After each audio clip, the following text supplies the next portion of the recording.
বদরের 3 দিন পূর্বে নবীজি এতটাই অসুস্থ হয়ে পড়েছেন আল্লাহ পাক রব্বুল আলামিন জিবরাইলকে ডাক দিয়ে বলেন, জিবরাইল যাও যাও আমার নবীজির খাতিরে জান্নাতের সমস্ত দরজাগুলো খুলে দাও। আজকে নবীজির রূহ মুবারক আল্লাহ তাআলার নিকট গিয়ে উপস্থিত হবেন। এই জন্য আল্লাহ তাআলা জিবরাইলকে হুকুম দিলেন, জিবরাইল যাও যাও আমার নবীর খাতিরে জাহান্নামের সব কয়টি দরজা বন্ধ করে দাও।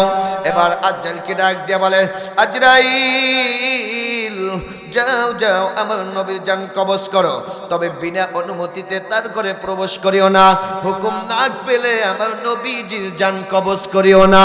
এবার আজরাইল আলাইহিস সালাতু ওয়াস সালাম আপনার আমার নবীর দরজার সামনে আয়েশা নক করলেন, আসসালামু আলাইকুম ইয়া আহলাল বাইত। ভিতর থেকে ফাতেমা রাদিয়াল্লাহু তাআলা আনহা ডাক দিয়ে বলেন, আব্বা জান এখন ভারী অসুস্থ আছেন, কারোর সাথে কথা বলতে পারবে না। আবার আজরাইল আওয়াজ দিলেন, ভিতর থেকে ফাতেমা রাদিয়াল্লাহু তাআলা আনহা ডাক দিয়ে বলেন, আব্বা জান এখন ভারী অসুস্থ, কারোর সাথে কথা বলতে পারবে না। কিছুক্ষণ পরে বাহির থেকে আজরাইল বিকট একটা আওয়াজ দিছে। বিকট আওয়াজে ঘরের মধ্যে যত লোক ছিল সবাই ভয় পেয়ে গেছে। এবার আল্লাহর নবীর হুঁশ ফিরে আসছে। ফাতেমা ডাক দিয়া বলে, আব্বা বিকট আওয়াজের একটা লোক বাড়ি বাহিরে দাঁড়িয়ে আছে, ভিতরে আসার এজাজটা অনুমতি চায়। আমার নবী চোখের পানি ছেড়ে দিয়ে কান্না করে দিছে। আর ডাক দিয়া বলে, ফাতেমা জানো না ইনি কে? ইনি হচ্ছে আজরাইল, যিনি স্বামীকে ছিনিয়ে নিয়ে স্ত্রীকে এতিম বানায়, পিতাকে ছিনিয়ে নিয়ে কচি কচি শিশুদেরকে এতিম বানায়।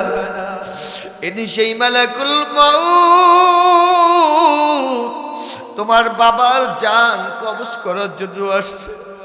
আল্লাহ তাআলার হুকুম, বিনা অনুমতিতে তোমার বাবার ঘরে প্রবেশ করবে না। যাও যাও তাকে অনুমতি দাও। এবার আজরাইল ভিতরে ঢুকছে। আল্লাহর নবী রাহমাতুল লিল আলামিন পাশে বসলাম। নবী আমার আজরাইলের দিকে তাকাইয়া ডাক দিয়া বলে, আজরাইল কি জন্য এসেছ?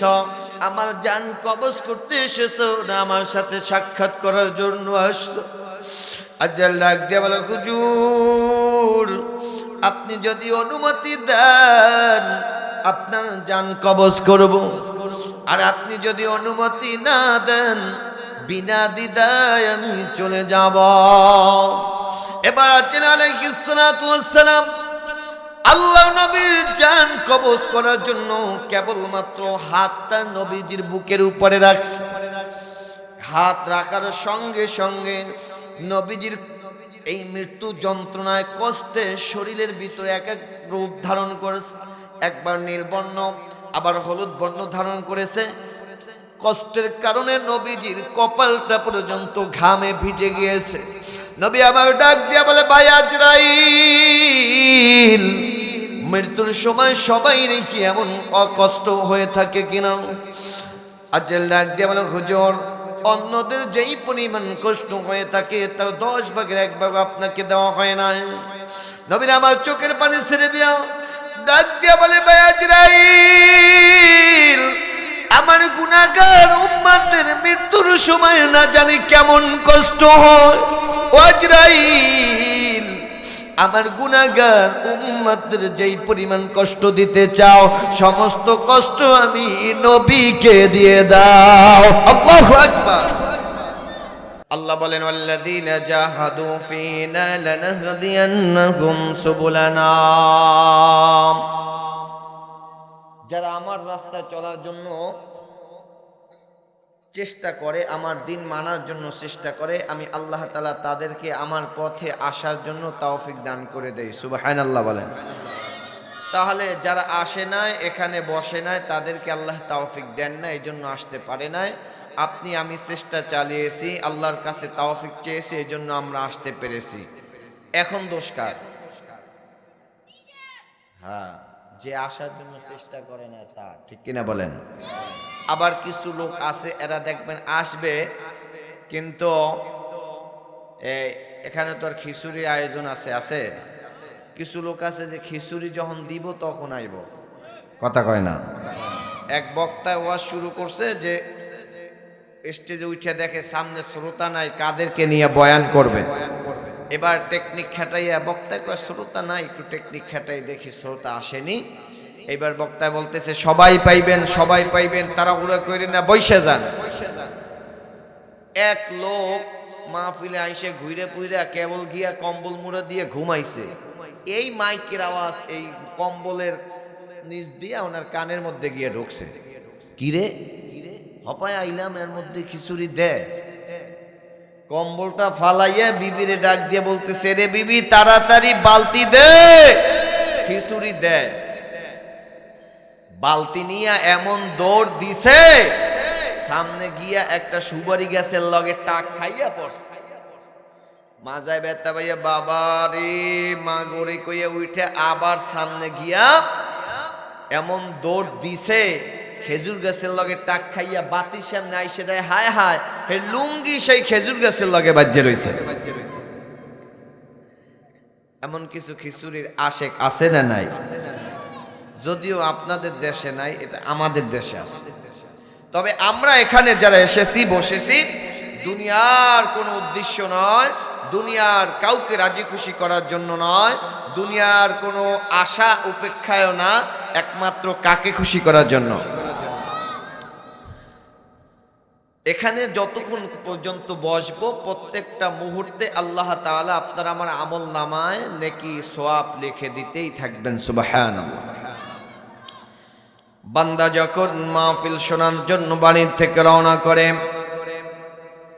আল্লাহ পাক রব্বুল আলামিন ফেরেশতাদেরকে ডাক দিয়ে বলেন, ও ফেরেশতারা যাও, যেই বান্দা কোরআনের আলোচনা শোনার জন্য, হাদিসের আলোচনা শোনার জন্য বাড়ি থেকে রওনা করেছে, ওই বান্দার প্রত্যেকটা কদমের বিনিময়ে 10-10টি করে নেকি লিখে দাও। বান্দা যখন মাহফিলে এসে বসে যায়, আপনারা তো বসে গেছেন, এবারে হাঁটা বন্ধ করে দিয়েছেন। আল্লাহ পাক রব্বুল আলামিনের ফেরেশতারা নেকি লেখা বন্ধ করে দিয়া আল্লাহ পাক রব্বুল আলামিনকে ডাক দিয়া বলেন, মালিক তোমার বান্দারা তো মাহফিলে এসে বসে গেছে, হাঁটা বন্ধ করে দিয়েছে, নেকি লেখা এবার বন্ধ করে দিব কিনা? আল্লাহ পাক রব্বুল আলামিন বলেন, না ফেরেশতা না, বান্দা মাহফিলে বসে গেছে, হাঁটা বন্ধ করে দিয়েছে, নেকি লেখা বন্ধ করে দিও না। বক্তার কথা শোনার পর মাঝে মধ্যে হানা, মাঝে মধ্যে সুবহানাল্লাহ, মাঝে মধ্যে আলহামদুলিল্লাহর আওয়াজ দিবে গো। ওই বান্দার প্রত্যেকটা শ্বাস প্রশ্বাসের বিনিময়ে 10-10টি করে নেকি লিখে দাও। শুধু তাই নয় রে গোলাম, বান্দা মাহফিলে বসার পরে জীবনের সমস্ত গুনাহের কথা স্মরণ করিয়া 2 ফোঁটা চোখের পানি ফালাইয়া যখন বান্দা তওবা করবে, মাপ চাবে, আমার মালিক ওই বান্দা জীবনের সমস্ত গুনাহ খাতাগুলো ধুইয়া মুইসা পাক পবিত্র বানাইয়া ওই বান্দাকে আমি আল্লাহ তাআলার জান্নাতি কোলে, কুদরতি কোলে তুলে নিবেন। কুরআনুল কারীম জানিয়েছেন, ইল্লা মান তাবা ওয়া আমানা ওয়া আমিলা আমালান সালিহান ফাউলাইকা ইউবাদদিলুল্লাহু সাইয়্যাতিহিম হাসানাত ওয়া কানাল্লাহু গফুরুর রহিমা।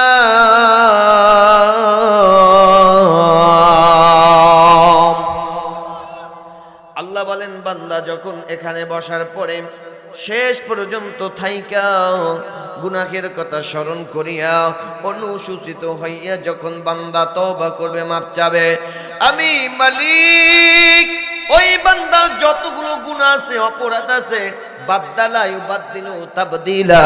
আল্লাহ বলেন বান্দার সমস্ত সাইয়্যাতগুলো আমি আল্লাহ তাআলা হাসানাত দ্বারা পরিপূর্ণ করে দিব। জোরে বলি আল্লাহু আকবার, আরো জোরে বলি আল্লাহু আকবার। তাহলে এখানে আসলে বসলে প্রত্যেকটা সেকেন্ডে সেকেন্ডে বান্দার আমলনামা গুনাহ খাতা মাফ হতেই থাকবে। দুনিয়ার এমন কোন জমিন নাই, এমন কোন জায়গা নাই এই মুহূর্তে আপনি যদি বসেন সেখানে গুনাহ খাতা মাফ হবে। এর গোলাম জাননি আল্লাহ পাক রব্বুল আলামিন এখানে বান্দাদেরকে পাঠিয়েছেন দয়া করিয়া মায়া করিয়া। আল্লাহ তাআলা এই বান্দাদের জন্য কোরআনকে নাজিল করেছেন। আল্লাহ বলেন এই দুনিয়ার সমস্ত অসভ্য মানুষদেরকে সভ্য বানানোর জন্য, বেঈমানদেরকে ঈমানদার বানানোর জন্য, আল্লাহ ভোলা মানুষদেরকে আল্লাহওয়ালা বানানোর জন্য আমার আল্লাহ পাক রব্বুল আলামিন এই পৃথিবীতে নূর নামক 30 পারা কুরআনুল কারীম নাজিল করেছেন। এই কুরআনুল কারীম থেকে আমি সূরাতুল মুলুক আপনাদের সম্মুখে তেলাওয়াত করেছি। এই সূরাতুল মুলুক অত্যন্ত ফজিলতপূর্ণ একটা সূরা। এই সূরা মুলুক যদি প্রতিদিন কেউ এশারের নামাজের পরে যদি প্রতিদিন তেলাওয়াত করে, খেয়াল করেন আমলের কথা, কোন বান্দা যদি প্রতিদিন এশারের নামাজ আদায় করার পরে যদি এই সূরাতুল মুলুক তেলাওয়াত করে, আমার আল্লাহ পাক রব্বুল আলামিন ওই বান্দার মর্যাদা এত বাড়িয়ে দিবেন। শোনেন, কিয়ামতের ময়দানে ফেরেশতারা কিছু কিছু ব্যক্তির লাশ খুঁজে পাবে না কবরের মধ্যে। কবরের মধ্যে ফেরেশতারা কিছু কিছু ব্যক্তির লাশ খুঁজেই পাবে না। তন্ন তন্ন করে কবরের মধ্যে খোঁজাখুঁজি করবে, ব্যক্তিকে খুঁজেই পাবে না, কবরের মধ্যে খুঁজেই পাবে না।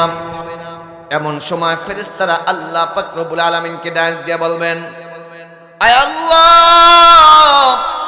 এই কবরের মধ্যে ফুলান ইবনে ফুলান অমুকের পুত্র অমুককে কবরের মধ্যে রাখা হয়েছে, এই মাত্র রাখা হয়েছে। আমরা এসে কবরটাকে তন্ন তন্ন করে খোঁজাখুঁজি করেছি, কই কোথাও এই কবর অমুকের পুত্রের লাশটা খুঁজে পাচ্ছি না। হঠাৎ করে ফেরেশতারা তাকাইয়া দেখবে কবরের মধ্যে বিশাল একটা পাখি। পাখিকে জিজ্ঞাসা করা হবে, তুমি কি অমুকের পুত্র অমুককে দেখতে পেয়েছো কিনা? এই কবরের মধ্যে কিছুক্ষণ পূর্বে তাকে এখানে রাখা হয়েছে, তাকে কেন খুঁজে পাচ্ছি না? পাখি তখন ডাক দিয়া বলবে, এই আল্লাহর বান্দা দুনিয়ার জমিনে প্রতিদিন সূরাতুল মুলুক তেলাওয়াত করেছে, কোরআন মেনে চলেছে, হাদিস মোতাবেক জীবনটাকে পরিচালনা করেছে। এই জন্য আমি আল্লাহ পাকের পক্ষ থেকে তার প্রতি দয়া হইয়া রহমত করুণা হইয়া ওই সূরাতুল মুলুকটা আমি পাখির আকৃতি ধারণ করে আমার পাখার নিচে আল্লাহর বান্দাকে আরামের ঘুম পড়াইতেছি। এবার ফেরেশতারা ডাক দিয়া বলবে, এ পাখি, আল্লাহর বান্দাকে বের করে দাও। আমরা আল্লাহ তাআলার পক্ষ থেকে 2 জন ফেরেশতারা এসেছে, তাকে 3টা প্রশ্ন করব। 3টা প্রশ্ন করার পর যদি বান্দা এই 3টা প্রশ্নের জবাব যদি দিতে পারে গো, 1 নম্বরে হচ্ছে মান রব্বুকা, বান্দা তোমার রব কে? ওয়ামান দীনুকা, তোমার দিন কি? ওয়ামান নাবিয়ুকা, তোমার নবী কে? এই 3টা প্রশ্নের জবাব যদি বান্দা দিতে পারে, আবার পাখি তোমার নিকট আবার ফিরিয়ে দিব, তুমি আবার তাকে আরামের ঘুম পড়ায়ো। এবার পাখি বলবে, না না, এই বান্দা যতক্ষণ পর্যন্ত জান্নাতে পৌঁছাতে না পারবে, হাসর মিজান পুলসিরাত প্রত্যেকটা জায়গায় আমি এই বান্দার পিছু হটবো না, বান্দার সাথে থাকবো। যতক্ষণ পর্যন্ত বান্দা জান্নাতের মধ্যে প্রবেশ না করবে, ততক্ষণ পর্যন্ত আমি এই সূরাতুল মুলুক এই বান্দার পাশ থেকে সরে দাঁড়াবো না।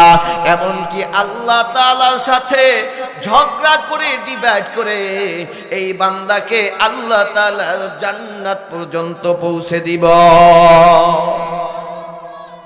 তাহলে সূরাতুল মুলুক একটা দামি একটা সূরা, অত্যন্ত ফজিলাতপূর্ণ সূরা।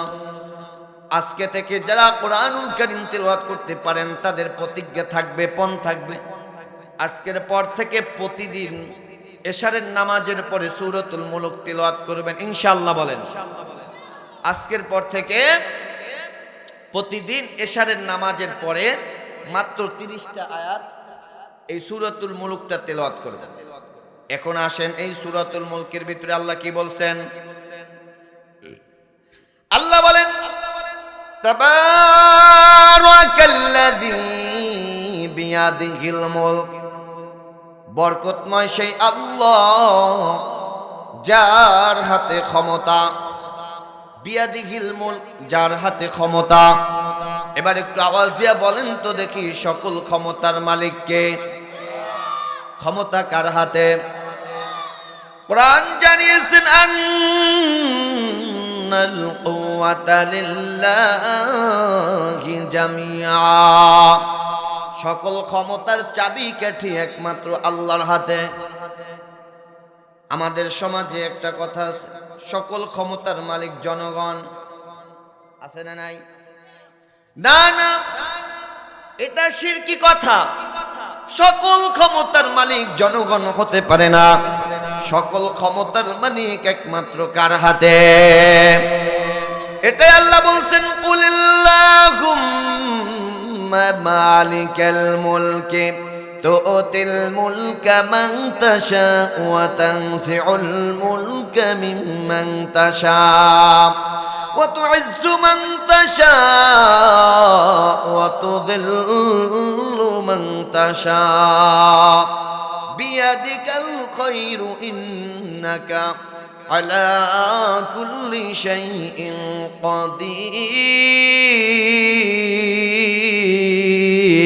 কাদির। আল্লাহ বলেন, সকল ক্ষমতার মালিক আমি আল্লাহ। আমি আল্লাহ যাকে ইচ্ছা করি ক্ষমতায় বসাই, আবার আমি আল্লাহ যাকে ইচ্ছা করি কান ধরে বেইজ্জতি করে ইন্ডিয়ায় পাঠাই। কথা বলেন ঠিক কিনা? ক্ষমতার মালিককে এটাই আল্লাহ বলছেন,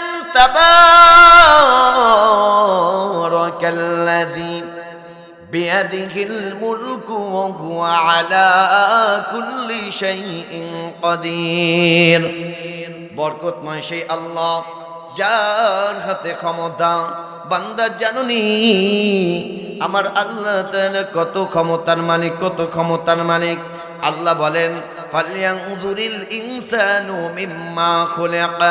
বান্দা তোমার নিজের দিকে তুমি একটু তাকাইয়া দেখো, কত সুন্দর করে আমি আল্লাহ তাআলা তোমাকে সৃষ্টি করেছি। কোরআন জানিয়েছেন, হাল আতা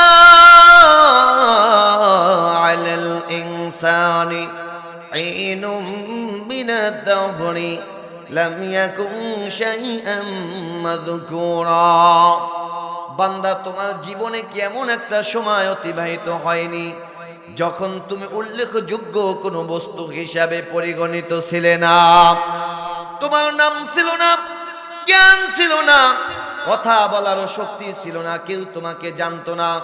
এরপরে আল্লাহ বলেন, ফাইন্না খলাকনাকুম মিন তুরাবিন থুম্মা মিন নুতফাতিন থুম্মা মিন আলাকাতিন থুম্মা মিন মুদগা।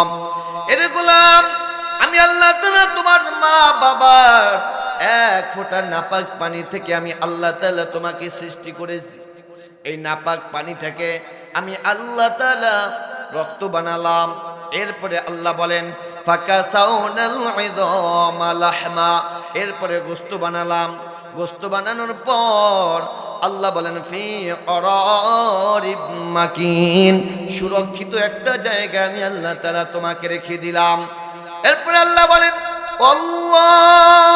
আল্লাহু আখরাজাকুম মিন বুতুনি উম্মাহাতিকুম লা তা'লামুনা শাইআ।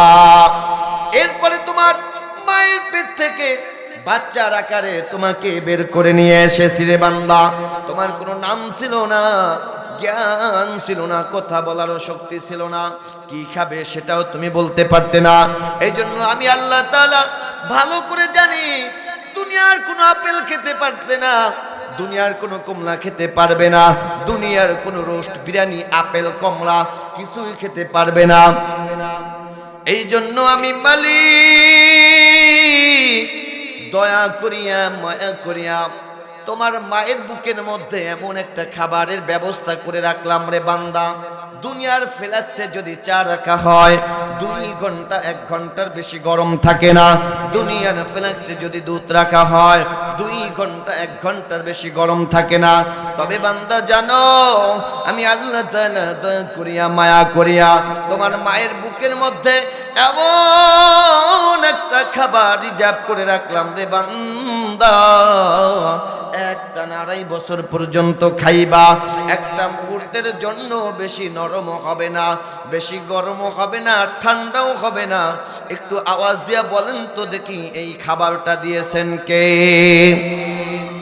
এই ক্ষমতাটা কার? এটাই আল্লাহ বলছেন, তাবারাকাল্লাযী বিয়াদিহিল মুলকু ওয়া হুয়া আলা কুল্লি শাইইন কাদির। বরকতময় সেই আল্লাহ যার হাতে ক্ষমতা।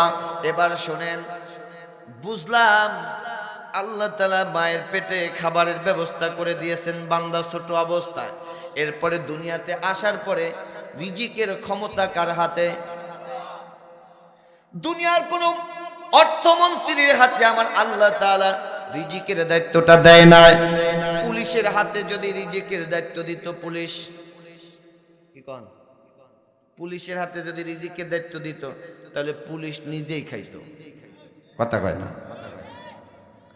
বাংলাদেশের অর্থমন্ত্রী আবুল মাল, মনে করেন আবুল মালের হাতেই যদি আল্লাহ তাআলা রিজিকের দায়িত্বটা দিত, তাহলে বিরোধী দলীয় যত লোক ছিল 5 বছরের জন্য তাদের রিজিক বন্ধ করে দিত। কথা বলেন ঠিক কিনা?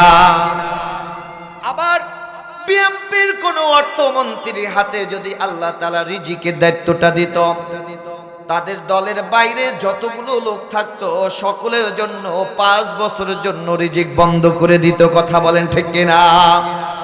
দুনিয়ার মানুষ হচ্ছে হিংসা পরায়ণ। একজনে আওয়ামী লীগ করে, আর একজন বিএনপি করে, আর একজন জামাত করে। এই জন্য প্রতিহিংসার কারণে 5 বছরের জন্য কথাও বলে না। এমন নজির বাংলাদেশের মধ্যে আছে না নাই? এটা আল্লাহ তাআলা ভালো করে জানেন। দুনিয়ার মানুষের মধ্যে পেট ভরা হিংসা। এই জন্য রিজিকের দায়িত্বটা আমার আল্লাহ তাআলা দুনিয়ার কোনো মানুষের হাতে দেন নাই। আমার আল্লাহ তাআলা রিজিকের ক্ষমতা তার হাতেই রেখে দিয়েছেন। এটাই আল্লাহ বলছেন, ওয়ামা মিন দাব্বাতিন ফিল আরদি ইল্লা আলাল্লাহি রিজকুহা। এই পৃথিবীতে যত বিচরণশীল প্রাণী আছে, সমস্ত প্রাণীর রিজিকের দায়িত্বটা কার হাতে? আল্লাহ বলেন, আল্লাহু ইয়ারযুকু মান ইয়াশাউ ওয়া ইয়াকদির। আল্লাহ তাআলা যাকে ইচ্ছা করেন রিজিক প্রশস্ত করে দেন, আবার আল্লাহ তাআলা যাকে ইচ্ছা করেন রিজিক সংকীর্ণ করে দেন। কথা কোন ঠিক কিনা? আপনি মনে করেন কি, আপনি মনে করেন সার্টিফিকেট হইলে রিজিক হয় না? যে আল্লাহ তাআলা রিজিকের ব্যবস্থাটা তার হাতেই রেখে দিয়েছে। দুনিয়ার কোন মানুষের হাতে রিজিকের দায়িত্বটা দেন নাই, আল্লাহ নিজের হাতেই রাখছেন। তাহলে রিজিকের ক্ষমতা কার হাতে? এরপরে দেখেন আল্লাহ তাআলা বলেন, এরে মুমিন বান্দা জানো, হেদায়েতের মালিকও আমি আল্লাহর হাতে। হেদায়েত দিয়েছেন দেওয়ান মালিককে না দুনিয়ার কোন পীরের কাছে? খাজা বাবা, দয়াল বাবার কাছে হেদায়েত আছে। অথচ আমার দেশের কিছু মানুষ আছে খাজার কাছে গিয়া গান গায়, কয় দয়াল বাবা কেবলা খাবা আইনাল কারিগর, আয়না বসাইয়া দেবন কলবের ভিতর বাবারে, আয়না বসাইয়া দেবন কলবের ভিতর আছে না নাই? আবার দেখবেন কিছু ভণ্ডরা আছে মাজারে গিয়া গান গায়, কয় আল্লাহ ধন নবীর দিয়া আল্লাহ গেছেন গায়েব হইয়া, নবীর ধন খাজারে দিয়া নবী গেছেন খালি হইয়া, খাজায় নবীর ধন পাইয়া বৈশা রইছে আজমিরে, কেউ ফিরে না খালি হাতে, বাবার তোর দরবারে আছে না নাই? আমি বলি না, তোমার গানের মধ্যে উল্টা গান হচ্ছে। বেটা খাজার দরবারে গিয়া তো সবাই খালি হাতে ফেরে, কেননা যায় গরু লইয়া আসে খালি হাতে, যায় ছাগল লইয়া আসে খালি হাতে। আর আল্লাহ তোমার দরবারে কেউ ফেরে না খালি হাতে। বাবা তোমার দরবারে মাটির হাড়ি লইয়া দৌড়াদৌড়ি করে, একটু যদি খিচুড়ি কম পড়ে কিলা কিলির ধুম পড়ে, কথা বলেন ঠিক কিনা? আর আল্লাহ তোমার দরবারে কেউ ফিরে না খালি হাতে। বাবার দরবারে গিয়া, বাবার দরবারে দিয়া মানুষ হেদায়েত চায়, মনে করে সেই হেদায়েত দিতে পারে না। রে বান্দা না, হেদায়েতের মালিক একমাত্র আল্লাহর হাতে। আল্লাহ বলেন মাইয়ুদলিলিল্লাহু ফালা মুদিল্লা লাহু ওয়া মাইয়ুদলিলহু ফালা হাদিয়া লাহু। আমি আল্লাহ যাকে চাই তাকে হেদায়েত দান করি, আবার আমি আল্লাহ যাকে চাই তাকে গোমরাহি দান করি। হেদায়েত কেউ দিতে পারে না, এমনকি নবীদের কাছেও হেদায়েত নাই। নবীরাও ইচ্ছা করলে তাকে হেদায়েত দিতে পারে না। নবীজির কাছেই যদি হেদায়েত থাকতো গো, তাহলে আমার আপনার নবীর আপন চাচা আবু তালিব নবীকে লালন পালন করেছে, কত মোহাব্বত করেছে, ভালোবেসেছে। আল্লাহর নবীকে এত মোহাব্বত করেছে ওই আবু তালিব, নিজের সন্তানের চাইতে বেশি বেশি ভালোবাসতো আল্লাহর নবীকে। তারপরেও কিন্তু হেদায়েত হয় না। নবীজি আবু তালিব যখন দুনিয়া থেকে বিদায় হয়ে যায়, আল্লাহ নবী আবু তালিবের খাটের পাশে গিয়া বসলো, ডাক দিয়া বলেন ইয়া আম্মি আবি তালিব কুল লা ইলাহা ইল্লাল্লাহ কালিমাতান আশহাদু আল্লাকা বিহা ইনদাকা ইয়াউমাল কিয়ামা। চাচা গো, আপনি তো এখন দুনিয়া থেকে বিদায় হয়ে যাবেন মৃত্যু সজ্জায়, আপনি শুধু বলেন লা ইলাহা ইল্লাল্লাহ, শুধু বলেন লা ইলাহা ইল্লাল্লাহ, মুহাম্মাদুর রাসূলুল্লাহ বলা লাগবে না। আমি নবীজি আপনাকে সুপারিশ করে আল্লাহ জান্নাতের মধ্যে নিয়ে যাব। লম্বা আলোচনা সংক্ষিপ্ত করলাম। আল্লাহ নবী কালেমা পড়ে না, আল্লাহ নবীর কাছে কালেমা পড়ে নাই। আবু তালিব কালেমা না পড়ে দুনিয়া থেকে বিদায় হয়ে গিয়েছে। নবীজির মনটা খারাপ হয়ে গিয়েছে, চেহারাটা মলিন হয়ে গিয়েছে। আল্লাহ পাক রব্বুল আলামিন নবীজির মনের বাসনা বুঝতে পেরে ডাক দিয়া বলেন ওগো নবী, ইন্নাকা লা তাহদি মান আহবাবতা ওয়ালাকিন্নাল্লাহা ইয়াহদি মান ইয়াশা। নবী গো, আপনি ইচ্ছা করলেও কাউকে হেদায়েত দিতে পারবেন না। আপনার আপন চাচা হলেও আপনি তাকে হেদায়েত দিতে পারবেন না, কেননা হেদায়েতের একচ্ছত্র মালিক কার হাতে? এটাই আল্লাহ বলছেন মাইয়ুদলিলিল্লাহু ফালা মুদিল্লা লাহু ওয়া মাইয়ুদলিলহু ফালা হাদিয়া লাহু। আল্লাহ যাকে হেদায়েত দিবে কেউ গোমরাহ করতে পারবে না। আর আমার মালিক যদি কাউকে গোমরাহ করে দেয়, তামাম পৃথিবীর সমস্ত ওলি আল্লাহ পীর বুজুর্গ একত্রিত হয়েও তাকে হেদায়েত দিতে পারবে না। কথা বলেন ঠিক কিনা? এখন আল্লাহ তাআলাকে আমরা জিজ্ঞাসা করলাম, আয় আল্লাহ, আপনি তো সকল ক্ষমতার মালিক, আপনি তো রিজিকের মালিক, আপনি তো হেদায়েতের মালিক, আর কিসের মালিক? এবার আল্লাহ বলেন আল্লাযী খালাকাল মাউতা ওয়াল হায়াতা। আমি আল্লাহ তাআলা জীবন বানালাম, মরণ বানালাম। আমি আল্লাহ তাআলা আল্লাযী খলাকাল মাউতা, আমি আল্লাহ তাআলা মরণ বানালাম, ওয়াল হায়াতা, জীবন বানালাম। মরণ বানিয়েছেন কে? হায়াত বানিয়েছেন কে? মরণ থেকে বাঁচার কোনো উপায় আছে?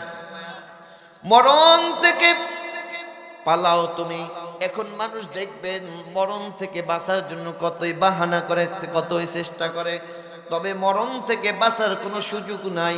ইচ্ছা করলে জাহান্নাম থেকে বাঁচা যায়, তবে মরণ থেকে বাঁচার কোনো উপায় নাই।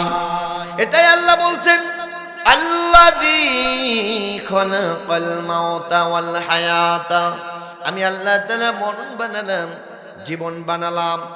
মরণ বানিয়েছেন আল্লাহ, জীবন বানিয়েছেন কে? আল্লাহ বলেন, বান্দা আমি আল্লাহ তোমাদেরকে মরণ দিলাম, আমি আল্লাহ তোমাদেরকে হায়াত দিলাম।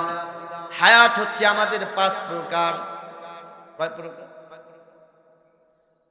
বুঝেন আমার কথা? আমাদের হায়াত কয় প্রকার? আপনারা যারা বসে আছেন আপনাদের হায়াতও 5 প্রকার, আমার হায়াতও 5 প্রকার। 1 নম্বর হায়াত হচ্ছে আলমে আরোহী। আলমে আরোহায় বসে আমার আল্লাহ তাআলা সমস্ত রূহ জগৎকে একত্রিত করে, সমস্ত রূহ জগৎকে আমার আল্লাহ তাআলার হাতের উপরে, কুদরতি হাতের উপরে রাইখা, রূহ জগতের উপরে তাকাইয়া ডাক দিয়া বলে, আলাস্তু বিরব্বিকুম, আমি কি তোমাদের রব নই? তখন আপনিও ছিলেন, আমিও ছিলাম। আল্লাহ প্রশ্ন করেছেন, আলাস্তু বিরব্বিকুম, আমি কি তোমাদের রব নই? আমি কি তোমাদের সৃষ্টিকর্তা নই? আমি কি তোমাদের পালনকর্তা নই?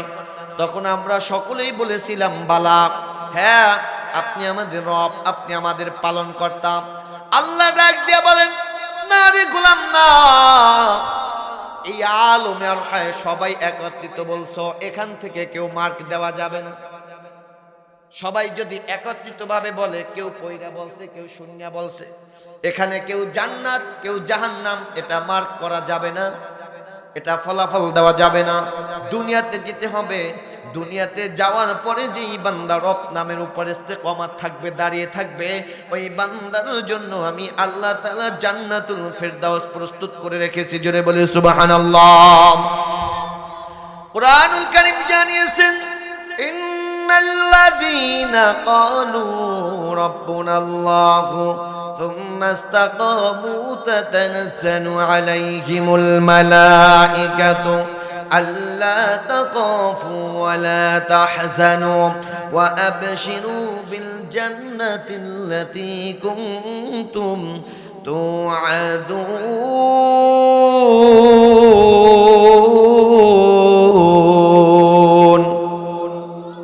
আল্লাহ বলেন, যারা দুনিয়াতে আসার পরে রব নামের উপর ইস্তেকামাত থাকবে, দাঁড়িয়ে থাকবে, আমি আল্লাহ তাআলা তাদের জন্য জান্নাতুল ফেরদাউস প্রস্তুত করে রেখেছি। জোরে বলি সুবহানাল্লাহ।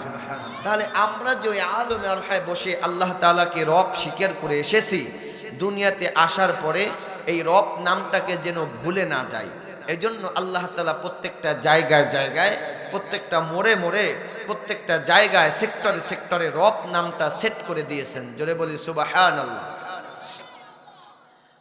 ঘটনাটা বুঝবেন। আমরা এখন নির্বাচনের প্রচারণা চলতেছে না, নির্বাচনের কারো বিরুদ্ধে বলার উদ্দেশ্য না, আবার বললেন না যে রাজনীতি কথা বলি, এটা আমি বুঝানোর জন্য। নির্বাচনের প্রচারণা যে চলতেছে, দেখবেন প্রত্যেকটা মোড়ে মোড়ে এক একজন নেতার ছবি আছে, মার্কাও আছে, সেটা যে দলের হোক। কারো পক্ষে কইছি না বিপক্ষেও কই না, যে দলের হোক, প্রত্যেকটা মোড়ে মোড়ে, জায়গায় জায়গায়, পয়েন্টে পয়েন্টে দেখবেন নেতার ছবি, মার্কার ছবি। দেওয়ার কারণ কি? দেওয়ার কারণ হচ্ছে আপনি যেন মার্কাও ভুলে না যান এবং ওই নেতারেও যেন ভুলে না যান। কথা কোন ঠিক কিনা? সিল দিতে যাইব না, একজন আরে নিয়াত করিয়া ভুলে যেন আরেকজন সিল না পড়ে। সিল দিতে যাবেন, নিয়াত করছেন যে ধানের শীষে যাম, ভুলে যাইয়ে যেন দাড়ি পাল্লার উপরে না পড়ে। এই জন্য প্রত্যেকটা জায়গায় জায়গায়, সেক্টরে সেক্টরে দেখবেন শুধু ওই নেতার ছবি, মার্কারও ছবি। আল্লাহ বলছে, বান্দা ওই যে আলমে আরহায় বসে আমাকে রব স্বীকার করে আসছো, এই দুনিয়াতে আসার পরে যেন আমি আল্লাহকে ভুলে না যাও, এই জন্য প্রত্যেকটা জায়গায় জায়গায়, প্রত্যেকটা মোড়ে মোড়ে, প্রত্যেকটা সেক্টরে সেক্টরে আমি আল্লাহ তাআলা রব নামটাই সেট করে দিয়েছি। সুবহানাল্লাহ। প্রমাণ নেবেন? প্রমাণ নেন। আমার আল্লাহ তাআলা সর্বপ্রথম যখন এই দুনিয়াতে আয়াত নাজিল করেছেন, জিব্রাইলের মাধ্যমে সর্বপ্রথম এই পৃথিবীতে জয় আয়াতটা নাজিল করেছেন, এটা হচ্ছে ইকরা বিসমি রাব্বিকাল্লাযী খলাক। ইকরা বিসমি রাব্বিকাল্লাযী খলাক, রাব্বিকাল্লাযী খলাক, এখানে রব আছে না নাই? তাহলে সর্বপ্রথম যে আয়াতটা নাজিল হয়েছে এটার ভিতরে রব। এরপরে প্রমাণ নেন, আমার মালিক কোরআনুল কারীম যখন সাজাইছেন সর্বপ্রথম সূরা হচ্ছে সূরাতুল ফাতিহা। এই সূরা ফাতিহা যখন তেলাওয়াত করতে যাবেন, আলহামদুলিল্লাহি রাব্বিল আলামিন, রাব্বিল আলামিন, এখানে রব আছে না নাই? এরপরে যখন কোরআনুল কারীমের সর্বশেষ সূরা নাস তেলাওয়াত করতে যাবেন, কুল আউযু বিরাব্বিন নাস, এখানেও রব আছে না নাই? তাহলে কোরআনুল কারীমের সর্বপ্রথম সূরা সেখানে রব, সর্বশেষ সূরা সেখানে রব। এরপরে যখন দেখেন আপনি নামাজের মধ্যে যখন দাঁড়াইবেন, নামাজের মধ্যে যাওয়ার পর সর্বপ্রথম যে সূরাটা আপনি তেলাওয়াত করবেন এটা সূরা ফাতিহা। নামাজের সর্বপ্রথম আয়াত আলহামদুলিল্লাহি রাব্বিল আলামিন, এখানে রব রাখলাম সূরা ফাতিহা। এরপরে বান্দা যখন আপনি রুকুতে যাবেন, রুকুতে যাওয়ার পরে বলবেন সুবহানা রাব্বিয়াল আযীম, এখানেও রব আছে না নাই? বান্দা রাখলাম রুকু থেকে ওঠার সময় আমরা সকলেই বলি রব্বানা লাকাল হামদ, বলেন কি নাম? রব্বানা, এখানেও রব রাখলাম রুকু। এরপরে বান্দা যখন সিজদায় যাও, সিজদায় যাওয়ার পর আমরা বলি সুবহানা রাব্বিয়াল আলা, সুবহানা রাব্বিয়াল আলা, এখানেও রব রাখলাম সিজদা। এরপরে বান্দা যখন সালাম ফিরাইয়া নামাজ শেষ করে, নামাজ শেষ করার পর এখন আমরা যখন মুনাজাত ধরি, মুনাজাতের মধ্যে বলি রব্বানা যালামনা আনফুসানা ওয়া ইল্লাম তুগফির লানা ওয়া তারহামনা লানাকুনান্না মিনাল খাসিরিন, এখানে রব আছে না নাই? রাখলাম মুনাজাত, এরে গোলাম। এরপরে যখন আপনাকে কবর জগতে রাখা হবে, কবর জগতে রাখার পর মুনকার নাকির এসে যখন আপনাকে প্রশ্ন করবে মান রব্বুকা, বান্দা তোমার রবকে, বান্দা তোমার রবকে, এখানেও রব আছে না নাই?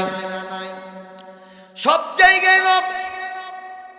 শুধু তাই নয় রে গোলাম, গোটা কোরআনুল কারীম গবেষণা করে দেখলাম আমার আল্লাহ তাআলা গোটা কোরআনুল কারীমের মধ্যে 978 বার রব নামটা সেট করে দিয়েছেন। জোরে বলি সুবহানাল্লাহ। তাহলে আমাদের হায়াত এক নাম 5 প্রকার। এক নাম্বার হচ্ছে আলমে আল হায়াত, দ্বিতীয় নাম্বার হচ্ছে আলমে বুতুন, তৃতীয় নাম্বার হচ্ছে আলমে দুনিয়া, চতুর্থ নাম্বার হচ্ছে আলমে কবর জগৎ, পঞ্চম নাম্বার হচ্ছে আলমে আখিরাতের জগৎ। তাহলে আমাদের হায়াত হচ্ছে কয় প্রকার? 5 প্রকার। এই জন্য আল্লাহ বলছেন আল্লাযী খলাকাল মাউতা ওয়াল হায়াতা, আমি আল্লাহ তাআলা মরণ বানালাম, জীবন বানালাম। মরা লাগবে কিনা? মরবেন না কেটা কে রাত জাগান? ওই হাত জাগাইছে, মরবে না বলে আবে হায়াত খাইছে। হ্যাঁ,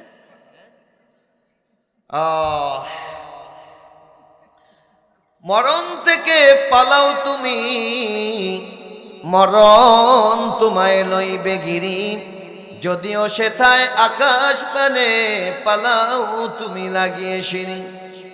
এই মহারোগের নাই কোনো চিকিৎসক, নাকি ঔষধ জগতে, পালাইয়া কাতর হইলে কি হবে, পারিবে না বাঁচিতে। নবীরাও পর্যন্ত কিন্তু মরণ থেকে বাঁচতে পারে নাই। কথা কোন ঠিক কিনা? আপনার আমার নবী, বিশ্ব নবী রহমাতুল লিল আলামিন ইন্তেকালের 3 দিন পূর্বে এতটাই অসুস্থ হয়ে পড়েছেন, এতটাই অসুস্থ হয়ে পড়েছেন, বারবার চেষ্টা করেও তিনি জামাতের সাথে নামাজ আদায় করতে পারে না। এশারের সময় বেলালকে ডাক দিয়া বলেন, বেলাল, আমার জীবন সন্ধ্যা ঘনিয়ে আসছে রে বেলাল, অচিরে আমি দুনিয়া থেকে বিদায় হয়ে যাব। ওরে বেলাল, যাও যাও, আমি মসজিদে গিয়া নামাজ আদায় করতে পারবো না,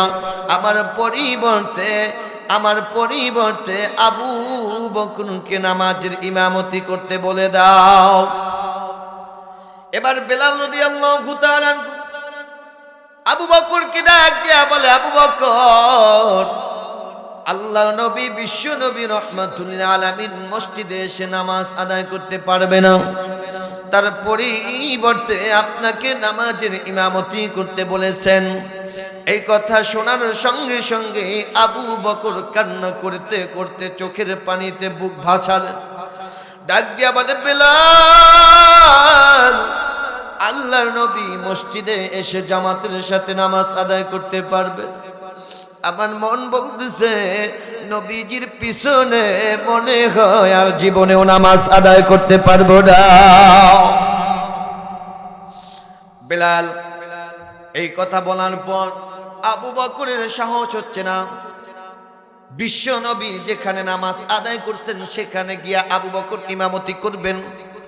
আবু বকরের সাহস হচ্ছে না, তারপরেও গিয়া মেম্বারে গিয়া যখন নামাজের ইমামতি করা শুরু করেছে, এমন সময় আল্লাহ নবী, বিশ্ব নবী রাহমাতুল আলামিনের কথা মনে পড়ে আবু বকরের নামাজের মধ্যে চেতনা হারিয়ে যাওয়ার উপক্রম দেখা দিল। মসজিদে নববীর মধ্যে মুসল্লিরা যখন দেখল মেম্বারে আল্লাহ রাসূল নাই, তার পরিবর্তে আবু বকর নামাজ পড়াচ্ছে, সারা মসজিদে যেন কিয়ামত শুরু হয়ে গেছে। সকল সাহাবীরা কান্না করতেছে। আহারে, নবীজির পিছনে মনে হয় জীবনেও নামাজ আদায় করতে পারবো না। আমার ভাইরা, আমার বন্ধুগণ, মসজিদে নববীর শোরগোল শুনে বিশ্ব নবী রাহমাতুল আলামিন আম্মা জান আয়েশা সিদ্দিকা রাদিয়াল্লাহু তাআলা আনহাকে ডাক দিয়া বলেন, আয়েশা রে, মসজিদে এত শোরগোল কান্নাকাটি কিসের? আম্মা জান আয়েশা সিদ্দিকা ডাক দিয়া বলেন, হুজুর, সাহাবীরা আপনাকে অনুপস্থিত দেখে কেঁদে কেঁদে ঝাড় হচ্ছে। নবীজির দরদি মন আর স্থির রাখতে না পাইরা দুইজন সাহাবী, হযরত আলী, হযরত আব্বাস, দুইজন সাহাবীর কাঁধে ভর দিয়া মসজিদে গিয়া মেম্বারে বসে সানা ও সিফাত বর্ণনা করে সাহাবীদের উদ্দেশ্য করে বলতেছে, ও সাহাবীরা শুনো, কোন নবী তার সাহাবীদের মধ্যে উম্মতের মাঝে চিরস্থায়ী হয়ে থাকে না, আমিও থাকবো না। তোমরা ধৈর্য ধারণ করে থাকিও, রীতিমতো আল্লাহর ইবাদত করিও। সাহাবীরা শোনো, আমার সাথে আমি যদি তোমাদের সাথে কোনো বেয়াদবি করে থাকি, আল্লাহর রাস্তায় আমাকে ক্ষমা করে দিও, আমাকে মাফ করে দিও। সাহাবীরা ডাক দিয়ে বলে, হুজুর, আপনার প্রতি আমাদের কোনো দাবি নাই, কিছু নাই, আপনি আমাদেরকে মাফ করে দিয়েন, ক্ষমা করে দিয়েন। হুজুর, আমাদের জন্য আপনি একটু আল্লাহ তাআলার কাছে দোয়া করেন। ইন্তেকালের 3 দিন পূর্বে নবীজি এতটাই অসুস্থ হয়ে পড়েছেন, আল্লাহ পাক রব্বুল আলামিন জিবরাইলকে ডাক দিয়ে বলেন, জিবরাইল, যাও যাও, আমার নবীজির খাতিরে জান্নাতের সমস্ত দরজাগুলো খুলে দাও। আজকে নবীজির রূহ মুবারক আল্লাহ তাআলার নিকট গিয়ে উপস্থিত হবেন। এই জন্য আল্লাহ তাআলা জিবরাইলকে হুকুম দিলেন, জিবরাইল, যাও যাও, আমার নবীর খাতিরে জাহান্নামের সব কয়টি দরজা বন্ধ করে দাও। এবার আজরাইলকে ডাক দিয়ে বলে, আজরাইল, যাও যাও আমার নবীর জান কবজ করো, তবে বিনা অনুমতিতে তার ঘরে প্রবেশ করিও না, হুকুম না পেলে আমার নবীজির জান কবজ করিও না। এবার আজ্জাল আলাইহিস সালাতু ওয়াস সালাম আপনার আমার নবীর দরজার সামনে আয়েশা নক করলেন, আসসালামু আলাইকুম ইয়া আহলাল বাইত।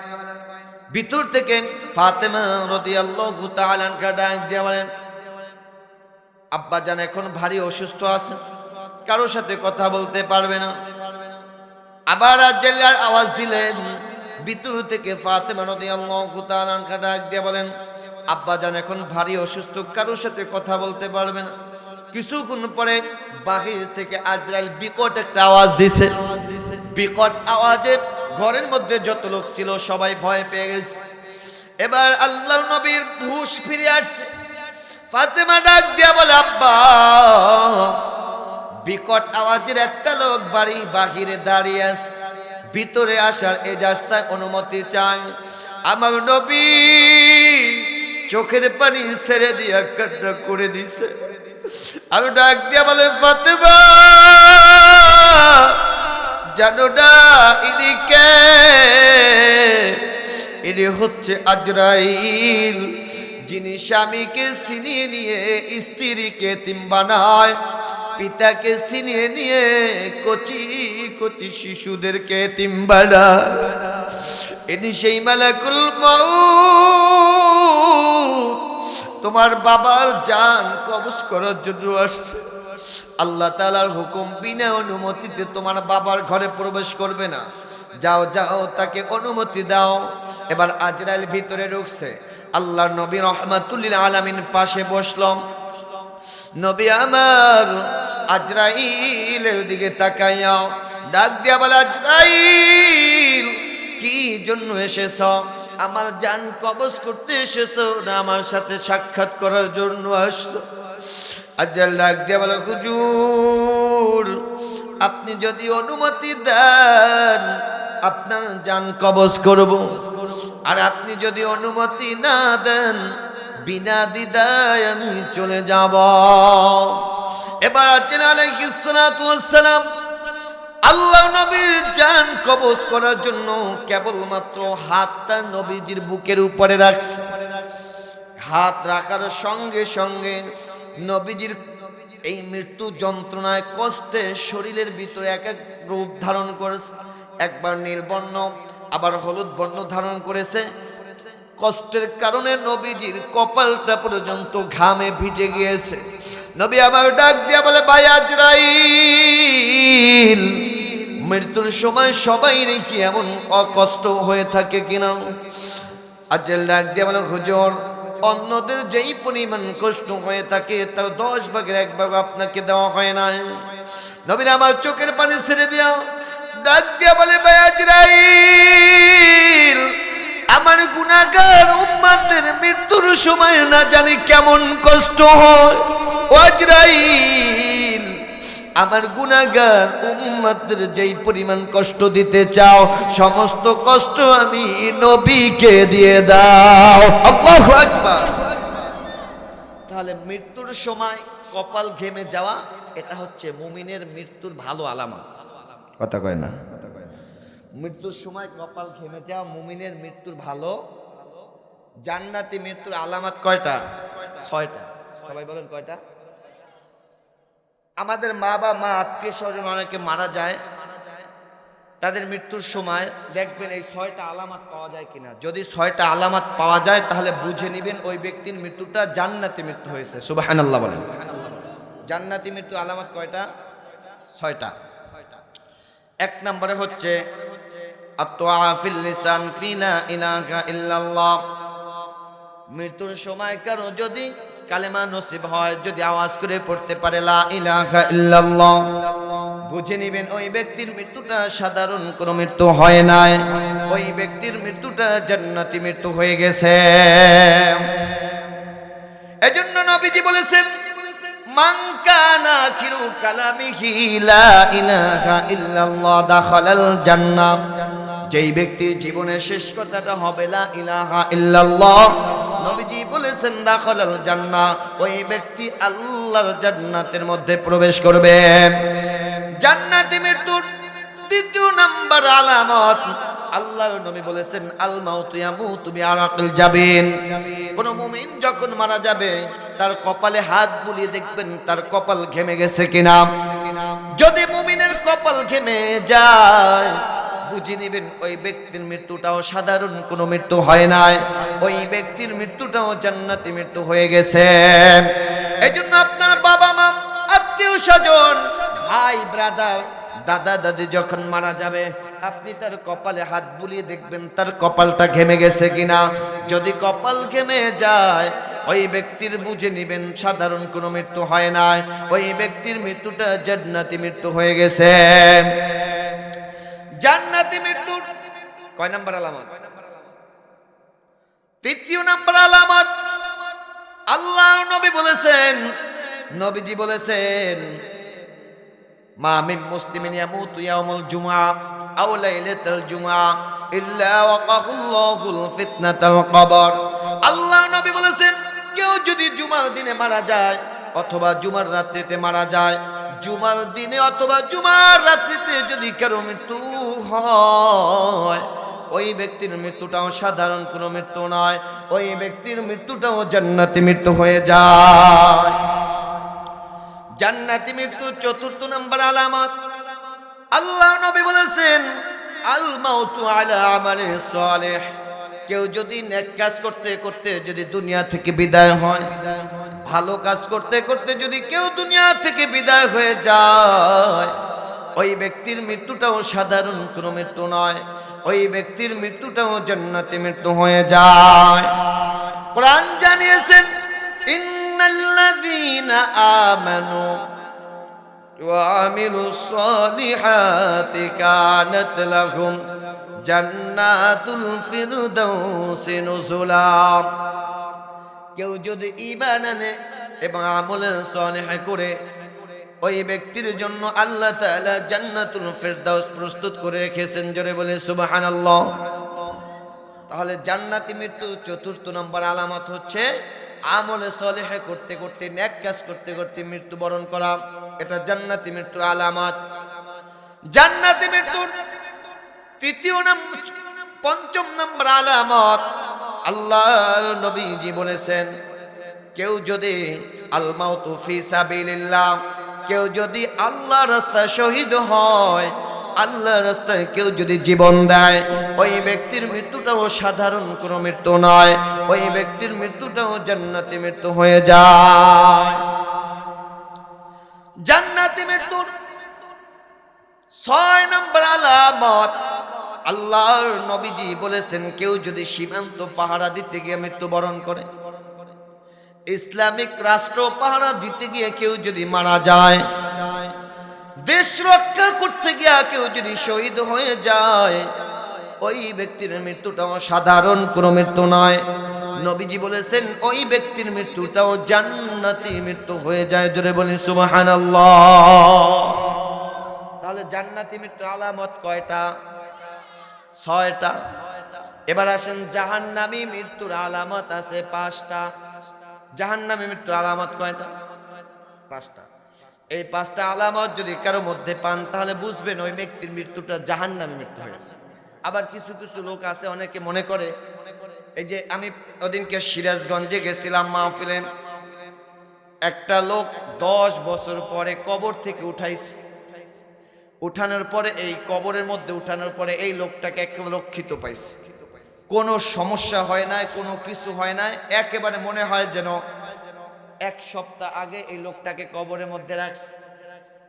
এলাকার লোকেরা ডাক দিয়ে বলে হুজুর এই লোকটা তো অত নেককার ছিল না, পরহেজগারি ছিল না, আল্লাহওয়ালা ছিল না, কিন্তু এই লোকটা কি এমন আমল করলো, কি আমল করার কারণে আল্লাহ তাআলা তার লাশটা পচায় না, আল্লাহ তাআলা তার লাশটা রক্ষিত রাখছে। আমি বললাম মানুষের যখন লাশ যদি রক্ষিত থাকে তাহলে এটা তার ভালো মৃত্যু অথবা জান্নাতি এই লোকটাকে বলার কোনো সুযোগ নাই। মানুষের লাশ পচে না 3 কারণে। সবাই বলেন কয় কারণে? লাশ পচে না 3 কারণে।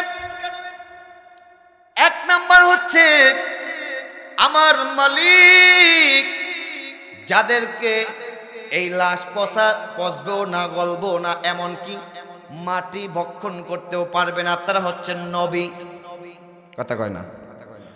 নবীদের জন্য নবীর দেহ মোবারক ভক্ষণ করা এটা মাটির জন্য, পোকামাকড়ের জন্য কিয়ামত পর্যন্ত হারাম করে দিয়েছেন। এজন্য যারা নবী এবং নবীর ওয়ারিস সাহাবীরা, আল্লাহওয়ালা নেককার বুজুর্গ লোক, দেখবেন কিছু কিছু লোক 30 বছর 40 বছর পর্যন্ত লাশ দেখা যায়, কিন্তু এই লাশের কোনো ক্ষতি হয় নাই, যেমন ছিল তেমনই আছে। এমনকি বান্দার ওই যে কাপড়টাও পর্যন্ত ছিঁড়ে যায় না, পুরাতন হয় না, এমনও নজির বাংলাদেশের ভিতরে আছে না নাই? বুঝবেন, নেককার আল্লাহওয়ালা যদি হয়, এদের লাশ যদি রক্ষিত পাওয়া যায়, তাহলে বুঝে নিবেন এই ব্যক্তি আসলে আল্লাহওয়ালা নেককার জান্নাতি। এদের জন্য আল্লাহ তাআলা লাশটা রক্ষিত রাখেন, পোকামাকড় মাটি তাদেরকে ভক্ষণ করতে পারে না। দ্বিতীয় নম্বরে হচ্ছে যারা গুনাহগার পাপিষ্ট, এই পাপিষ্ট যারা, এদের লাশও মাটি কখনো ভক্ষণ করে না। যেমন ফেরাউন। কথা কন না? আল্লাহ বলেন ফালইয়াউমা নুনাজ্জিকা বিবাদানিকা লিতাকুনা লিমান খালফাকা আয়া। এই ফেরাউন এত জুলুম করেছে, অত্যাচার করেছে, নির্যাতন করেছে। আমার পূর্বে মুফতি কফিলউদ্দিন দামাত বরকাতুম ফেরাউন সম্পর্কে অনেক আলোচনা করেছেন, মূসা সম্পর্কে আলোচনা করেছেন। জনগণের উপরে এত অত্যাচার করেছেন, ৮০,০০০ শিশু বাচ্চাদের নির্মমভাবে হত্যা করেছেন। এই ফিরআউনের জুলুমের কারণে, অত্যাচারের কারণে আমার মালিক অতিষ্ঠ হইয়া আল্লাহ তাআলা নিদর্শন হিসাবে ফিরআউনের লাশটা কিয়ামত পর্যন্ত রক্ষিত রাখবেন। আল্লাহ বলেন ফালইয়াউমা নুনাজ্জিকা বিবাদানিকা লিতাকুনা লিমান খালফাকা আয়া। এর ফিরআউনের লাশ থেকে যেন পরবর্তী মানুষ শিক্ষা গ্রহণ করতে পারে। যারা ফেরাউনের মতন জুলুম করবে, অত্যাচার করবে, নির্যাতন করবে, নিজেকে রব বলে দাবি করবে, তাদের লাশটাও আমার আল্লাহ তাআলা এরকম মাটির জন্য ভক্ষণ করা এটা হারাম করে দিবেন। এজন্য গুনাহগার পাপিষ্ট যারা একেবারে পাপিষ্ট, এদের লাশটাও দেখবেন কখনো মাটি ভক্ষণ করে না, ঘৃণার কারণে। যেমন ফেরাউনকে মাটি ভক্ষণ করে না ঘৃণার কারণে। কথা বলেন ঠিক কিনা? তৃতীয় নাম্বার হচ্ছে বিভিন্ন উন্নত রাষ্ট্রের মধ্যে দেখবেন এমন কিছু লাশ আছে যারা কেমিক্যাল দিয়ে, এমন দামি দামি ইনজেকশন দিয়া এদেরকে এমন দামি ইনজেকশন পুশ করা হয় যে কারণে তাদের লাশ পচে না, গলে না, এমনকি মাটি পোকামাকড় পর্যন্ত ভক্ষণ করে না। এই ৩ কারণে মানুষের লাশ পছন্দ ধরে না। লাশ না পচতে আমরা মনে করি এটা বুজুর্গ লোক, আল্লাহওয়ালা লোক। না না, বুজুর্গ একটা ব্যক্তি, আর একটা হচ্ছে যারা পাপিষ্ট, এদের লাশও এই মাটি ভক্ষণ করে না। আল্লাহ তাআলা আমাদের সকলকে নেককার আল্লাহওয়ালা হিসাবে কবুল করুক, সকলে বলি আমিন। আমার ভাইরা, যেটা বলতেছিলাম, আল্লাহ নবী, বিশ্ব নবী রাহমাতুল লিল আলামিনের জান কবজ করার জন্য আজরাইল যখন এরকম বুকের উপরে হাত রাখছেন, সঙ্গে সঙ্গে নবীজি ডাক দিয়ে বলে, আজরাইল, মৃত্যুর সময় সকলের কি এমন কষ্ট হয়ে থাকে কিনা? হুজুর, অন্যদের যেই পরিমাণ কষ্ট দিয়ে থাকি তা 10 ভাগের 1 ভাগ আপনাকে দেওয়া হয় না। নবী আমার চোখের পানি ছেড়ে দিয়া ডাক দিয়া বলে, ভাই আজরাইল, মৃত্যুর সময় আমার গুনাহগার উম্মতদের না জানি কত কষ্ট হয়। আজরাইল রে, আমার উম্মতকে যত পরিমাণ কষ্ট দিতে চাও, সমস্ত কষ্ট আমি বিশ্ব নবীকে দিয়ে দাও। এবার দেখেন, আল্লাহ নবী রাহমাতুল লিল আলামিনের জান কবজ করা হয়েছে। সাহাবীরা যখন শুনতে পারল নবীজি দুনিয়া থেকে বিদায় হয়ে গিয়েছেন, টোটাল মদিনাটা যেন হাসরের ময়দানে পরিণত হয়ে গেছে। হযরত বেলাল অজ্ঞান অবস্থায় মাটিতে পড়ে রইলেন। হযরত ওমরের মতন সাহাবী নাঙ্গা তরবারি হাতে নিয়ে ডাক দিয়া বলেন, কে বলেছে রাসূল নাই? যদি কেউ বলে রাসূল নাই, আমি ওমরের তরবারি দিয়ে তার গর্দানটা দ্বিখণ্ডিত করে দেব। হযরত যায়েদ নবীজি দুনিয়া থেকে বিদায় হয়ে গিয়েছে, এই কথা শোনা মাত্রই যায়েদ ডাক দিয়া বলে, আল্লাহ, যেই চোখ দিয়ে আমার দিনের নবীকে দেখতে পাবো না, সেই চক্ষু তুমি আমার অন্ধ করে দাও। আল্লাহ তাআলা হযরত যায়েদের দোয়া কবুল করছেন, তাকে অন্ধ করে দিয়েছেন।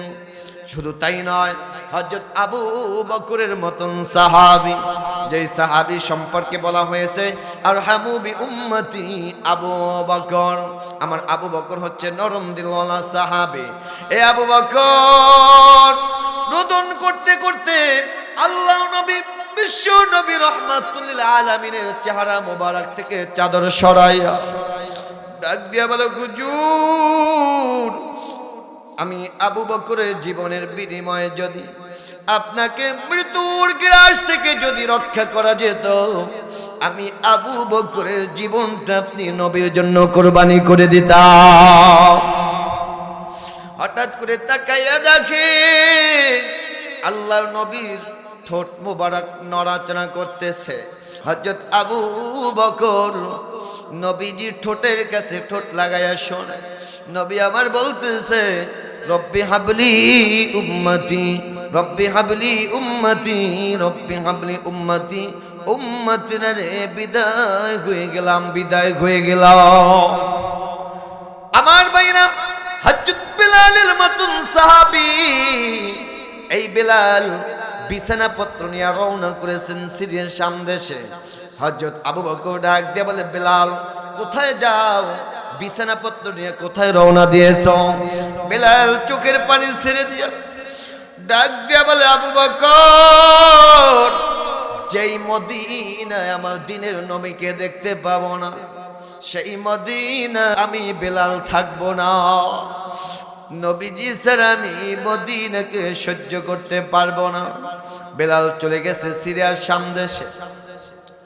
এবার কিছুদিন পরে হযরত আবু বকর খেলাফতের আসন থেকে নামার পরে হযরত ওমর ফারুক রাদিয়াল্লাহু তাআলা আনহু যখন খেলাফতের আসনে বসছেন, এবার হযরত ওমর ফারুক রাদিয়াল্লাহু তাআলা আনহু বেলালের কাছে চিঠি লিখেছেন, ওরে বেলাল, আবু বকর চলে গেছে, বিশ্ব নবীও চলে গেছে, তুমি একা কেমনে সিরিয়ার শাম দেশে পড়ে রইলেন? বেলাল চিঠি পত্র পইরা রাত্রবেলা ঘুমাইছেন। ঘুমের ঘরে স্বপ্ন দেখে আপনার আমার নবী বিশ্ব নবী রাহমাতুল লিল আলামিন রাত্রবেলা আইসা বেলালের মাথায় হাত বুলাইয়া ডাক দেয়া বলে, বেলাল, কেমনে মদিনাকে ভুলে রইছ? মদিনাকে কেমনে ভুলে রইছ? বেলাল সকালবেলা আবার বিছানাপত্র নিয়ে মদিনায় আসলো। ছোট ছোট ছেলেরা যখন দেখছে বেলাল মদিনায় চলে আসছে, বেলালকে দেখে ছোট ছোট ছেলে মেয়েরা মায়ের কাছে গিয়া ডাক দিয়া বলে, ও মা, বেলাল চলে আসছে, আমার দিনের নবী রাহমাতুল লিল কি আর জীবনেও ফিরে আসবে না। এবার বেলালকে এসে সকল সাহাবীরা অনুরোধ করতেছে, তুমি একটু আজান দাও। ও বেলাল, তুমি একটু আজান দাও, তোমার আজানের কণ্ঠটা একটু শুনবো, প্রাণ জুড়াবো। বেলাল ডাক দিয়ে বলে, ও আল্লাহর বান্দারা, জ্বলন্ত আঙ্গারে আর ফুক দিও না, আগুন জ্বালাইও না, কে বুঝিবে আমার আজানের কদর? যিনি বুঝতেন তিনি তো আর এই জগতে নয়। এবার হাসান হোসেন এসে যখন বেলালকে অনুরোধ করলো, তুমি একটু আজান দাও, তুমি একটু আজান দাও, হাসান হোসেনের অনুরোধ উপেক্ষা করতে না পেরে হযরত বেলাল মিনারে উঠে যখন আজান দেওয়া শুরু করেছে, আজান দেওয়া যখন শুরু করেছে, এবার বেলাল যখন আজান দেয়, আশহাদু আন্না মুহাম্মাদুর রাসূলুল্লাহ বলতেছে, এই আশহাদু আন্না মুহাম্মাদুর রাসূলুল্লাহ বলার সঙ্গে সঙ্গে নবীজির কথা মনে পড়ে ওই মিনারা থেকে চেতনা হারিয়ে অজ্ঞান অবস্থায় পড়ে গেছে। নবীকে তারা কিভাবে মোহাব্বত করেছে। এই বেলাল ছিল আসলে আশেকে রাসূল, কথা বলেন ঠিক কিনা? আর আমরা হইছি আশেকে জিলাপি, আশেকে রসগোল্লা, কথা কয় না? আল্লাহ তাআলা নবীর মোহাব্বত, নবীর ভালোবাসা আমাদের সকলের অন্তরের মধ্যে জুড়ে দেখ, সকলে বলি আমিন। তো যেটা বলতেছিলাম, প্রত্যেকটা মানুষ এদের মরা লাগবে, কুল্লু নাফসিন যায়িকাতুল মাউত, প্রত্যেকটা প্রাণীর মৃত্যুর স্বাদ গ্রহণ করাই লাগবে। ইদা জাআ আজালুহুম লা ইস্তাখিরুনা সাআতাও ওয়া লা ইস্তাকদিমুন, মৃত্যু যখন এসে যাবে এক সেকেন্ডের জন্য আগানো হবে না, এক সেকেন্ডের জন্য পিছানো হবে না, কথা বলেন ঠিক কিনা? জাহান্নামী মৃত্যুর আলামত 5টা, সংক্ষেপে শেষ করব, বলেন। জাহান্নামী মৃত্যুর আলামত 5টা, জাহান্নামী মৃত্যুর আলামত 5টা। তার মধ্যে 1 নাম্বার হচ্ছে মৃত্যুর সময় কারো যদি কালেমা নসিব না হয়। মৃত্যুর সময় কারো যদি কলেমা মুখের সাথে বেজে যায়, মুখে আসে না, সব কথা বলতে পারে, শুধু কালেমা পড়তে পারে না, এমন যদি কারো মৃত্যুর সময় যদি আলামত পাওয়া যায়, বুঝে নেবেন ওই ব্যক্তির মৃত্যুটা ভালো মৃত্যু হয় নাই, ওই ব্যক্তির মৃত্যুটা জাহান্নামী মৃত্যু হয়েছে, কথা বলেন ঠিক কিনা? জাহান্নামী মৃত্যুর 2 নাম্বার আলামত, আল্লাহ নবী বলেছেন, কেন মৃত্যুতে যদি এলাকার লোকেরা খুশি হয়, কওমের লোকেরা খুশি হয়ে যায়। দেখবেন কিছু লোক যখন মারা যায়, অনেক লোকেরা কয় শয়তান মরছে, লেডা গেছে, কয় কিনা? কথা কয় না? এরকম যদি কারো মৃত্যুতে যদি এলাকার লোকেরা খুশি হয়ে যায়, কওমের লোকেরা খুশি হয়ে যায়, বুঝে নেবেন ওই ব্যক্তির মৃত্যুটাও ভালো মৃত্যু হয় নাই, ওই ব্যক্তির মৃত্যুটাও জাহান্নামী মৃত্যু হয়েছে, কথা বলেন ঠিক কিনা? জাহান্নামী মৃত্যুর 3 নম্বর আলামত, আল্লাহ নবী বলেছেন, মান কতালা নাফসান ফি শাইইন উযিবা বিহি ইয়াওমাল কিয়ামা, যে ব্যক্তি আত্মহত্যা করে মারা যাবে। আত্মহত্যা মৃত্যু কিশোরগঞ্জে আছে না নাই? 3 বছর 5 বছর পর্যন্ত একটা মায়ের সাথে প্রেম কইরা শেখ খাইয়া লাস্টে ছাগলের দড়ি নিয়ে আম গাছের লগে গলায় দড়ি দিছে, আছে না নাই? অথবা পরীক্ষায় খারাপ রেজাল্ট করছে, কাঙ্ক্ষিত ফলাফল না পাওয়ার কারণে আত্মহত্যা করে। যে সমস্ত ব্যক্তিরা আত্মহত্যা করে মারা যায়, এই আত্মহত্যা মৃত্যুটা নবীজি বলেছেন জাহান্নামী মৃত্যু। মান কাতালা নাফসান ফি শাইইন উযিবা বিহি ইয়াওমাল কিয়ামা, যে যেইভাবে আত্মহত্যা করবে তার শাস্তিটা সেভাবেই হবে। এজন্য আত্মহত্যা মৃত্যুটা এটাও জাহান্নামী মৃত্যু। জাহান্নামী মৃত্যুর 4 নম্বর আলামত, আল্লাহ নবী বলেছেন, যেই ব্যক্তি কবিরা গুনাহ করতে করতে দুনিয়া থেকে বিদায় হয়ে যায়, ইন তাজতানিবু কাবাইরা মা তুনহাউনা আনহু নুকাফির আনকুম সাইয়্যাতিকুম ওয়া নুদখিলকুম মুদখালান কারীমা, যেই ব্যক্তি কবিরা গুনাহ করতে করতে দুনিয়া থেকে বিদায় হয়, ওই ব্যক্তির মৃত্যুটাও ভালো মৃত্যু নয়, ওই ব্যক্তির মৃত্যুটাও জাহান্নাম মৃত্যু হয়ে যায়। কবিরা গুনাহ করে, সর্বসময় কবিরা গুনাহ করে এমন মুসলমান আপনাদের সমাজে আছে না নাই? দেখবেন কিছু কিছু লোক আছে, গান না শুনলে আর ঘুমেই ধরে না, আছে না নাই? হেডফোন লাগাইয়া কানের ভিতরে ঘুমায়, গান শোনা কবিরা গুনাহ। এই অবস্থায় যদি গান শুনতে শুনতে যদি আপনার মৃত্যু হয়, ওই ব্যক্তির মৃত্যুটা ভালো মৃত্যু নয়, ওই ব্যক্তির মৃত্যুটাও জাহান্নাম মৃত্যু হয়ে যায়। জাহান্নামী মৃত্যুর 5 নম্বর আলামত, আল্লাহর নবীজি বলেছেন, ফি সাখাতিল ওয়ালিদাইন, কেউ যদি পিতামাতার অসন্তুষ্ট অবস্থায় যদি মারা যায়, পিতামাতার অসন্তুষ্ট অবস্থায় যদি কারো মৃত্যু হয়, ওই ব্যক্তির মৃত্যুটাও ভালো মৃত্যু নয়, ওই ব্যক্তির মৃত্যুটা জাহান্নামী মৃত্যু হয়ে যাবে। তাহলে জাহান্নামী মৃত্যুর এই 5টা আলামত বলেছি। আল্লাহ তাআলা আমাদের সকলকে জাহান্নামী মৃত্যুর এই 5টা আলামত থেকে আমাদের সকলকে হেফাজত করুক, সকলে বলি আমিন, আরো জোরে বলি আমিন। সম্মানিত উপস্থিতি, সামনে আমাদের সম্মুখে রমজান মাস আসতেছে, রমজান অত্যন্ত দামি একটা মাস। আমরা এখন থেকে সকলে রমজানের জন্য প্রস্তুতি গ্রহণ করব ইনশাআল্লাহ। বলেন, রমজান মাস হচ্ছে তাকওয়া অর্জন করার প্রথম সিঁড়ি। তাকওয়া অর্জন করার প্রথম সিঁড়ি রমজান মাস। কেননা বান্দা যদি নামাজ পড়ে চোখে দেখা যায়, হজ করে চোখে দেখা যায়, যাকাত দিবে চোখে দেখা যায়, রুকু করবে চোখে দেখা যায়, কিন্তু রোজা এমন একটা ইবাদত, এটা কিন্তু চোখে দেখা যায় না। চোখে দেখা যায়। এজন্য রমজান আমাদের আসতেছে, এটা গুনাহ মাফ করার মাস, ক্ষমার মাস, আল্লাহর বন্দিগি করে আল্লাহর বান্দা থেকে বন্ধু হওয়ার মাস। সুবহানাল্লাহ বলেন। এই রমজান মাসের মধ্যে সবে কদরের রাত্র একটা রাত্র আছে। কেউ যদি এই একটা রাত্র আল্লাহর ইবাদত করে, আল্লাহ তাআলা ওই বান্দার আমল নামায় 1000 মাস এরও বেশি আমল করলে যেই পরিমাণ সওয়াব হয়, এর চাইতে আরো বেশি সওয়াব তার আমল নামায় লিখে দেন। সুবহানাল্লাহ। এই রমজান মাসের আমি 7টা টিপস আপনাদের 2 মিনিটের মধ্যে দিয়ে যাচ্ছি। একটা হচ্ছে রমজান মাসে এই 7টা কাজ ভুলেও করব না, খেয়াল রাখবেন। 1 নাম্বার হচ্ছে দেরি করে আমরা কখনো ইফতারি করব না। দেরি করে ইফতারি করা যাবে না। এটা এই দেরি করে ইফতারি করা, এটা হচ্ছে ইহুদিদের কাজ। ইহুদিরা সব সময় ইফতারি করে দেরি করে, বিলম্ব করে ইফতারি করে। আমরা সব সময় যথাযথ টাইমে ইফতারি করব। যথাযথ টাইমে ইফতারি করে, এটা হচ্ছে সুন্নাত। ইনশাআল্লাহ আমরা যথাযথ সময় ইফতারি করব। দ্বিতীয় নাম্বারে যেটি হচ্ছে রমজানের পবিত্রতা আমরা রক্ষা করব। কাউকে কখনো গালি দিব না, কষ্ট দিব না। কেউ যদি গালিও দেয়, আমি বলবো ইন্নী সাঈম, আমি রোজাদার, আমি রোজা রেখেছি। ঠিক আছে তো ইনশাআল্লাহ। নিজেও আমার মুখকে কন্ট্রোল করব, জবানকে হেফাজত করব, এবং অন্য কেউ যদি গালি দেয়, আমি যে রোজাদার এটা বলে তাকে সতর্ক করব। তাহলে দ্বিতীয় নাম্বারে হচ্ছে বান্দা রমজানের পবিত্রতা রক্ষা করতে হবে। তৃতীয় নাম্বারে রমজানে যেই কাজ করা যাবে না, সেটি হচ্ছে বান্দা মিথ্যা কথা বলা যাবে না। মিথ্যা কথার ধারে কাছেও যাওয়া যাবে না, মিথ্যা কথাও বলা যাবে না।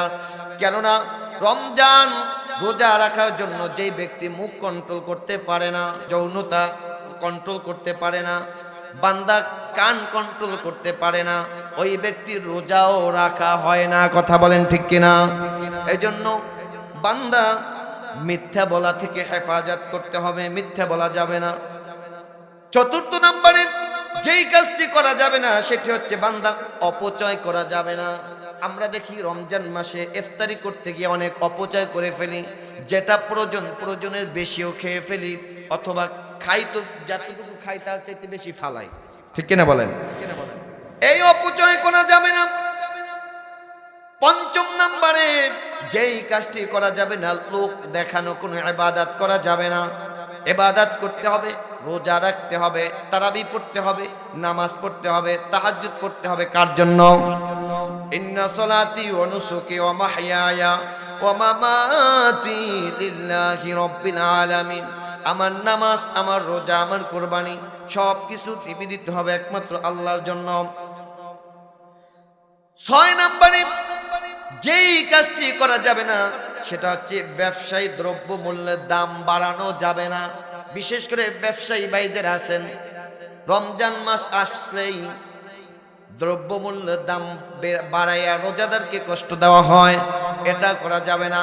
বাহিরে দেখবেন মানুষ, বাহিরের ব্যবসায়ীরা অন্য মাসে দ্রব্য মূল্যের দাম বাড়ায়, তবে রোজার সময় এসে নিজেরা দাম সংযত রাখে। আর আমাদের দেশে রোজা আসলেই চিনির দাম যেটা থাকে 100 টাকা, রোজা আসলেই চিনির দাম 150 টাকা। কথা কোন ঠিক কিনা?